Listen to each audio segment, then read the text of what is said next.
All right. We're joined here with Tiffany Harmon, all the way from Santa Cruz, California. Tiffany, great to see you. Thank you so much. It's nice to meet you.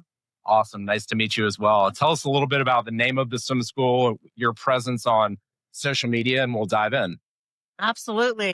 Well, the business name is Seahorse Swim School. And I just came to the name because there's just so many little seahorses that are born from seahorses. And so that's what I kind of feel is I'm just pumping them out. Love it. Love it.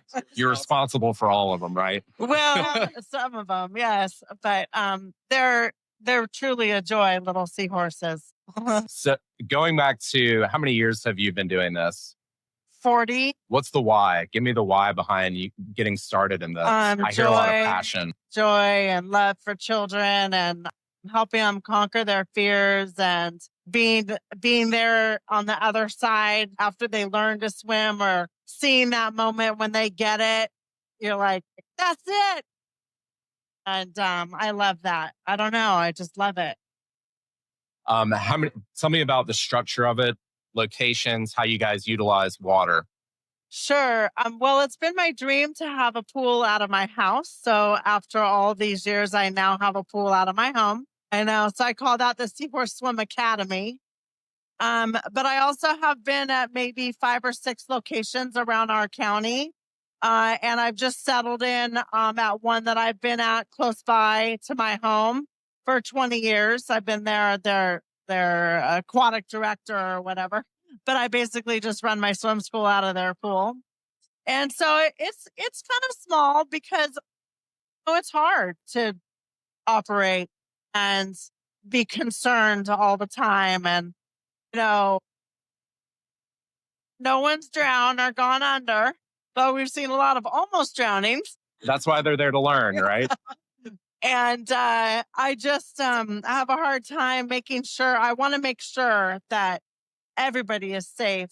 And so I don't want to get big. I just want to kind of keep it small. At the height of my career, I had 5 locations and it was really a lot. And I'm on the downslide. Now I'm an American Red Cross water safety instructor trainer and an American Red Cross lifeguarding instructor. And so I want to take those skills even further and help all the swim schools in my area elevate their teaching.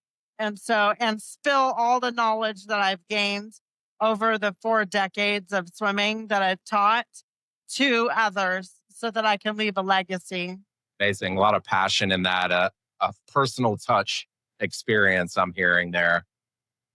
When swimmers get to those final groups, as the progressions go all the way from those little babies up to 6 and 8 and 10 years old, how do you help them go from there in the sport with swimming? What are parents asking you? Where are you pointing them for success? Well, pre-COVID, we had a non-competitive swim team, and that was developed out of some experiences that I had as a competitive swimmer.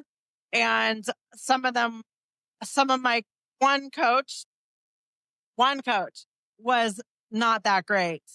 And after that coach said some words to me that were not encouraging at all, I went into the shower and basically cried for a while. And then I just decided when I have my own swim school, I'm making a non-competitive swim team so that you're only racing against your time and the clock. The other people in the pool are just there to help you along or maybe, encourage you to go a little faster or motivate you. But really, it's you against the clock. It's how you learn to fall in love with the sport. Yes. Yeah. And so teams in our area that are a little bit non-competitive too.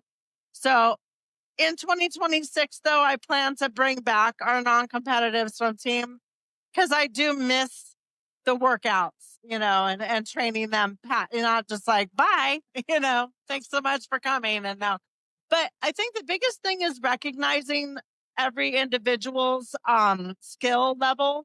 Like for instance, right now I have a boy that can't swim, but boy, can he tread water like I've never seen.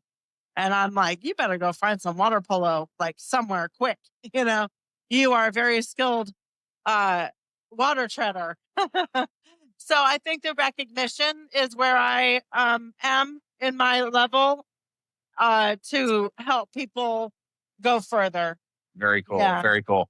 Well, where can people find you guys on social media? What are your usernames? Seahorse and it's in Santa Cruz, California, is the best place to get to It's us. amazing. Yeah. Awesome. Well, thank you so much for your time. Thank you. Really a pleasure. And congratulations on your gold medal.